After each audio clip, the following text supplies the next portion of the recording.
ஓம் நமச்சிவாயம். தமிழ் ஜோதிட நேயர்களுக்கு வணக்கம். சுபயோக திதிகள். அப்ப திதியை குடித்தால் விதியை வெல்லலாம் என்பார்கள்.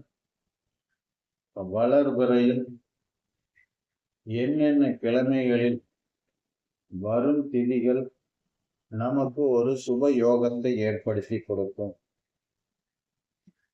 அப்ப வளர்பிறை ஞாயிற்றுக்கிழமை அஷ்டமி திதி வளத்தையும் செல்வாக்கையும் ஏற்படுத்தி கொடுக்கும். திங்கட்கிழமை வளர்வரை நவமி திதி வாழ்க்கைக்கு வழிவகுக்கும். செவ்வாய்க்கிழமை வளர்வரை ஜஷ்டி திதி முருகனை வழிபட்டால் முன்னேற்றங்கள் கிடைக்கும். புதன்கிழமை வளர்வரை திரியை திதி மூன்றாவது திதி முன்னேற்றங்கள் ஏற்படும். அதனால் தான் மூன்றாம் பிறை தரிசனம் முயற்சிக்கு பலன் உண்டு என்பார்.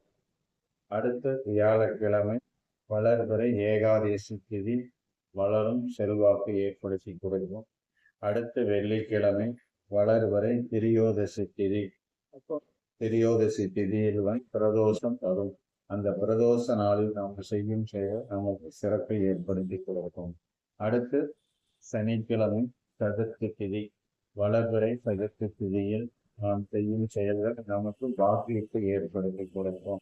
அப்போ ஒரு ஜாதகத்தில் அவர் பிறந்த நாள், பிறந்த கிழமை வளர்பிறையில் மேற்கண்ட திதிகளில் இருந்தால் அவர் வாழ்க்கை பிரகாசிக்கும். இனிய தமிழ் ஜோதிட நேயர்களை என்னுடைய சேனலை சப்ஸ்கிரைப் செய்து கொள்ளவும். மீண்டும் உங்களை நல்ல ஒரு பதிவில் சந்திக்கிறேன். நன்றி.